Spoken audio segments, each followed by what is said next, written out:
The secret to releasing worry in hard times. Buddhist teachings.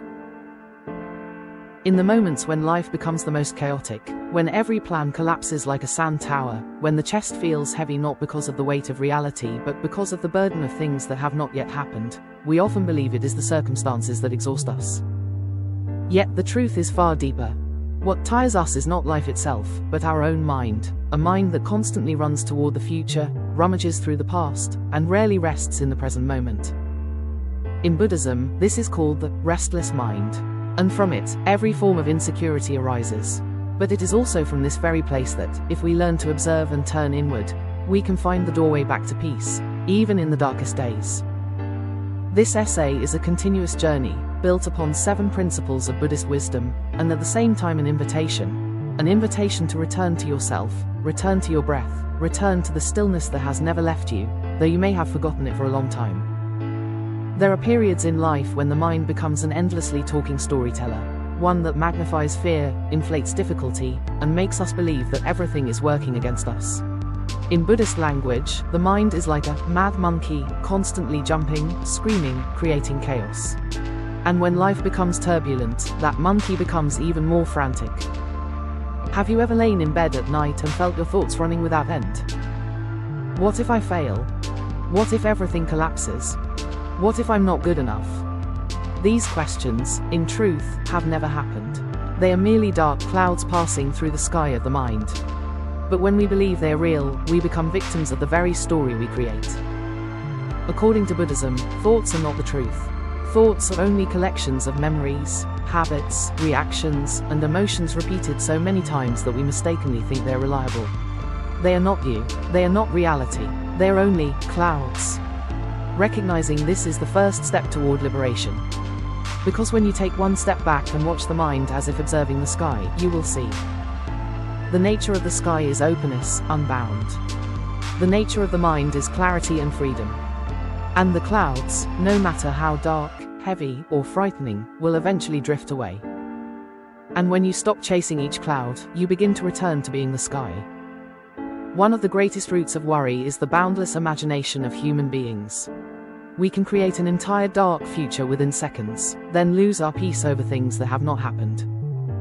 When you worry, you are living in the future, a future that is not real, not here, and perhaps will never come. Buddhism teaches. The present moment is the only real place. The past is memory. The future is imagination. And when the mind returns to the present, to each breath, each step, each sensation in the body, every worry dissolves like morning mist under sunlight. Have you ever noticed that when you are truly in the present, you are not worried? When you wash dishes and feel the warm water run through your hands, you are at peace. When you enjoy a cup of tea and truly taste it, you are at peace. When you focus on your breath, you are at peace. Not because problems disappear, but because your mind stops running into the future. Buddhism invites you to return to the present through very simple practices.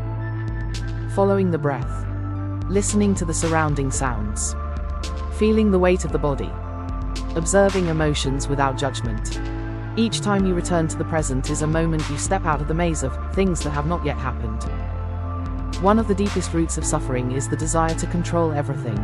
To control others, control outcomes, control the future, control events. But life does not move according to our wishes. No matter how detailed your plans are, no matter how hard you try, there will be days when someone misunderstands you. The weather is not what you expected. An opportunity slips away. Something bad happens without warning. Buddhism teaches that the more we try to control, the more we suffer. Because the tighter we grip, the more reality slips through, like holding a fistful of sand. Instead of controlling, we learn to receive. Instead of forcing, we learn to adapt. Instead of reacting with anger, we learn to observe and respond with clarity. What we can always control is our breath, our attitude, our words, our reactions, the energy we emit, where we place our attention. And that is what creates true freedom. Life may become turbulent, but if you stand firm within yourself, nothing can topple you. Looking back at the past, we often see the most painful chapters, loss, betrayal, failure, loneliness, as the ones that made us tremble and wish to forget. But look more deeply. Weren't those very chapters the ones that made you stronger, wiser, more loving? A seed cannot sprout in gentle light. It sprouts only in the darkness of deep soil, in pressure, coldness, and solitude. Human life is the same. It is the days when you felt like you died and came back to life that awakened you. They taught you who truly cares for you, what truly matters, what is not worth your energy, how deep your inner strength runs. That healing takes time. This is why Buddhism calls this process turning poison into medicine. Pain, when seen correctly, becomes wisdom. Failure, when accepted, becomes strength. Loss, when understood, becomes maturity. Every crack in the heart is a place where light can enter. Many worries, frustrations, and stresses in life arise not because the problems are too big, but because we react too strongly. Someone says something unpleasant, and we become angry. A small issue occurs, and we panic. A minor mistake happens, and we blame ourselves all day. The mind is like a lake. If the lake is calm, even a small stone creates only gentle ripples. But if the lake is already disturbed, a single drop of water can create a storm. Buddhism teaches an important art: pause before reacting. Pause to breathe. Pause to observe. Pause to ask yourself, is this worth losing my peace over? 9 out of 10 times, the answer is no. When you stop reacting out of habit, you become the master of your mind. When you observe emotions without letting them control you, you become free. In Buddhist tradition, there is a profound teaching. Every problem carries a hidden gift. But we often fail to see the gift because our mind wants only to avoid pain, difficulty, and inconvenience. Try shifting your perspective. A failure may bring you humility. A breakup may teach you self-love and personal value. A financial difficulty may teach you responsibility and clarity. An unexpected event may open a new path. Imagine you are walking in a forest and find a large fallen tree blocking your way. You might stand there complaining, believing the path has ended. But if you look closely, beneath the branches may be a small trail leading to a hidden stream you never knew existed. Difficulties are not walls. Difficulties are turns in the road. When you stop asking, why is this happening to me? And instead ask, what is this trying to teach me? You suffer less and grow wiser.